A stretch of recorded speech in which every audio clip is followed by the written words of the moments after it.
హైదరాబాద్లో కాల్పులు కలకలం సృష్టించాయి. కాంగ్రెస్ సీనియర్ నేత మాజీ మంత్రి ముఖేష్ గౌడ్ కుమారుడు విక్రమ్ గౌడ్ మీద కాల్పులు జరిగాయి. గుర్తు తెలియని వ్యక్తులు తుపాకీతో కాల్పులు జరిపినట్లు చెబుతున్నారు. విక్రమ్ గౌడ్ భార్య బంజారాహిల్స్ హఫీజ్ బాబా నగర్లో విక్రమ్ గౌడ్ ఇంట్లో నుంచి బయటకు వచ్చిన సమయంలో దాడి చేసినట్టు తెలుస్తోంది. ఇవాళ తెల్లవారుజామున 3:30 గంటలకు భార్యతో కలిసి గుడికి వెళ్లేందుకు బయలుదేరారు విక్రమ్.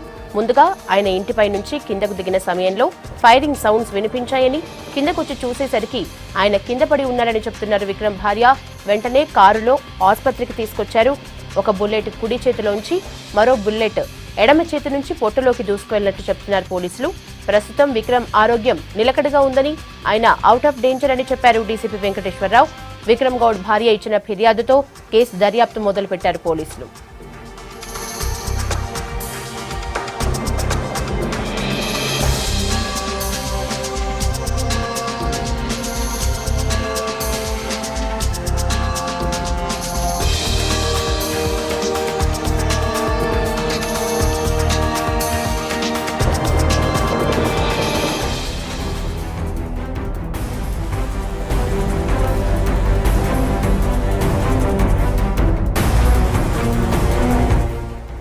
కాల్పుల ఘటనపై క్లారిటీ లేదంటున్నారు పోలీసులు. కాల్పులు ఎవరు జరిపారు అనే దాని మీద దర్యాప్తు జరుపుతున్నామని చెప్తున్నారు. విక్రమ్ గాని ఆయన భార్య గాని ఏ విషయాన్ని క్లారిటీగా చెప్పడం లేదంటున్నారు. విచారణ లోతుగా జరిపితే గాని అసలు వాస్తవాలు తెలియవంటున్న డీసీపీ వెంకటేశ్వరరావు తో మా reporter Sampath face to face. Episode పై స్పందించేందుకు డీసీపీ వెంకటేశ్వరరావు గారు సార్ చెప్పండి, ఏం జరిగింది? ఇప్పుడే అన్ని విషయాలు సేకరిస్తా ఉన్నాం. వాస్తవం ఏం జరిగిందనేపై సాక్ష్యాలు సేకరిస్తాను. సేకరించిన తర్వాత కానీ మనం పూర్తి వివరాలతో చెప్పడానికి అవకాశం. వాళ్ళ వైఫ్ కంప్లైంట్ చేసినట్టుంది, ఏమని కంప్లైంట్? వాళ్ళ వైఫ్ ఇచ్చిన దాని మీదనే మనం 307 and 25 Indian arms act case నమోదు చేస్తాం.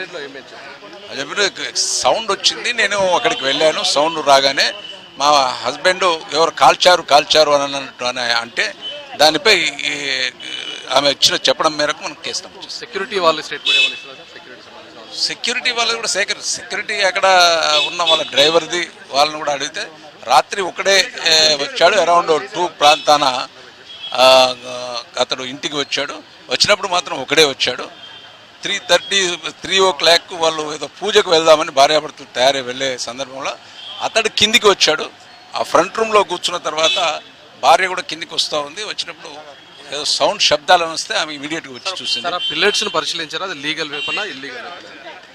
అదే యాంగిల్లో మనం అది వెపన్ చూస్తే 7.62 రౌండ్ లాగా ఉన్నది.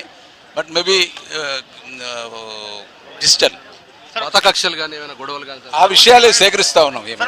ఇది మొత్తానికి విక్రమ్ గౌడ్ ఎపిసోడ్లో విక్రమ్ గౌడ్ దాడి పైన ఇప్పటివరకు అయితే ఎలాంటి క్లారిటీ లేదు. వాళ్ళు ఇచ్చేటువంటి స్టేట్మెంట్స్ అట్లాగే వాళ్ళ వైఫ్ చెప్తున్న స్టేట్మెంట్ల మేరకు కేసు నమోదు చేశారు. 307 ఐపీసీ సెక్షన్ కింద, అంటే ఎవరైనా గుర్తు తెలియని వ్యక్తులు అగంతకులు వచ్చి దాడి చేసినప్పుడు ఈ సెక్షన్ కింద కేసు నమోదు చేస్తారు. కేసు నమోదు చేసుకున్న పోలీసులు దర్యాప్తు కంటిన్యూ చేస్తున్నామని చెప్తున్నారు. ఎందుకంటే దీంట్లో ఎవరైనా అటాక్ చేశారా లేదా, ఎందుకంటే 2 ఇంచుల డిస్టెన్స్లోనే 2 చేతులకి తుపాకీ బుల్లెట్లు పడ్డాయి కాబట్టి అది ఎట్లా జరిగింది, అక్కడికి ఆ టైంలో ఎవరు వచ్చారనే విషయం పైన పూర్తి స్థాయిలో క్లారిటీ తీసుకునే ప్రయత్నం చేస్తున్నారు. ఇప్పటికే ఆ బుల్లెట్స్ని తుపాకీలోని పిల్లెట్స్ను రెండింటినీ కూడా ల్యాబ్కు పంపించి పరిశీలిస్తున్నారు. దాంతో పాటుగా రైవల్స్ కానీ ఏమైనా గొడవలు కానీ పాత కక్షలు కానీ ఏమైనా ఉన్నాయనే కోణంలో దర్యాప్తు చేస్తున్నామంటారు. కంప్లీట్ ఇన్వెస్టిగేషన్ కంప్లీట్ అయిన తర్వాత అసలు ఏం జరిగిందనే విషయం పైన తెలిసే అవకాశం ఉంది. దాంతో పాటుగా విక్రమ్ గౌడ్ స్టేట్మెంట్ కూడా రికార్డ్ కాలేదు కాబట్టి ఆయన ట్రీట్మెంట్లో ఉన్నారు. ట్రీట్మెంట్ తర్వాత ఆయన ఇచ్చిన స్టేట్మెంట్ బట్టి ఈ కేసులో మరిన్ని విషయాలు తెలిసే అవకాశం ఉంది.